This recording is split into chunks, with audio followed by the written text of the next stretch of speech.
দীর্ঘ ১৭ বছর নির্বাসন শেষে দেশে ফিরেছেন বিএনপির ভারপ্রাপ্ত চেয়ারম্যান তারেক রহমান। দেশে ফিরে দেশের মানুষের ভালোবাসায় সিক্ত হয়েছেন, ভেসেছেন মানুষের ভালোবাসায়। নির্বাচনকে সামনে রেখে তারেক রহমানের ফিরে আসাকে স্বাগত জানিয়েছেন বিভিন্ন রাজনৈতিক দল সহ সাধারণ মানুষ।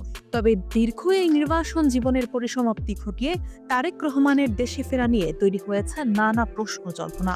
এখন তিনি কি করবেন? তিনি যে বলেছেন উই হ্যাভ এ প্ল্যান, তার সেই পরিকল্পনাটাই বা কি, তা কিভাবে বাস্তবায়ন করবেন তিনি? দেশে ফিরেই প্রথমে রাজধানীর ৩০০ ফিটে আয়োজিত সংবর্ধনা অনুষ্ঠানে বক্তব্য দেন বিএনপির ভারপ্রাপ্ত চেয়ারম্যান তারেক রহমান। সেখানে তিনি দেশ এবং দেশের মানুষকে নিয়ে জানান তার পরিকল্পনার কথা। I have a plan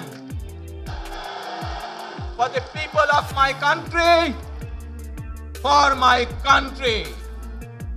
আজ এই পরিকল্পনা দেশের মানুষের স্বার্থে, দেশের উন্নয়নের জন্য, দেশের মানুষের ভাগ্যের পরিবর্তনের জন্য।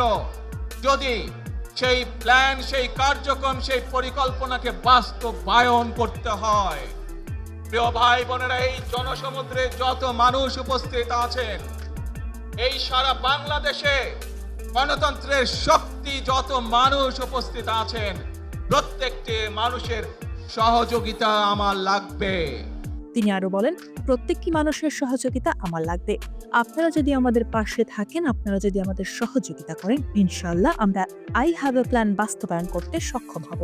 তারেক রহমান বলেন, আমরা একে নিরাপদ বাংলাদেশ চাই, আমরা দেশের শান্তি চাই, শান্তি চাই, শান্তি চাই। বিশ্লেষকরা মনে করেন, নির্বাচনকে সামনে রেখে এখন তারেক রহমানকে বিরোধীদের প্রবল রাজনৈতিক বিরোধিতার মুখে পড়তে হবে। তিনি দেশে ফেরায় বিএনপি যেমন আরও শক্তিশালী হবে, তেমনি তাকে বিএনপির অতীতের কাজের দায়িত্ব এবং সমালোচনাও আরও প্রবলভাবে নিতে হবে। বিএনপির বিভিন্ন পর্যায়ে কথা বলে স্পষ্ট ধারণা পাওয়া গেছে যে দলের জন্য এবং যদি বিএনপি সরকারে যেতে পারে তাহলে দেশ পরিচালনার বিষয়েও তারেক রহমানের সুনির্দিষ্ট কিছু পরিকল্পনা আছে। তিনি নির্বাচনের আগেই দলের নেতাকর্মীদের তার সেই পরিকল্পনা বাস্তবায়নের জন্য প্রস্তুত করতে চান। তবে এখনই সেগুলো প্রকাশ্যে আনা হচ্ছে না। তারেক রহমান রাজনৈতিক কর্মসূচি শুরু করলে তা স্পষ্ট হতে শুরু করবে বলে মনে করেন তারা।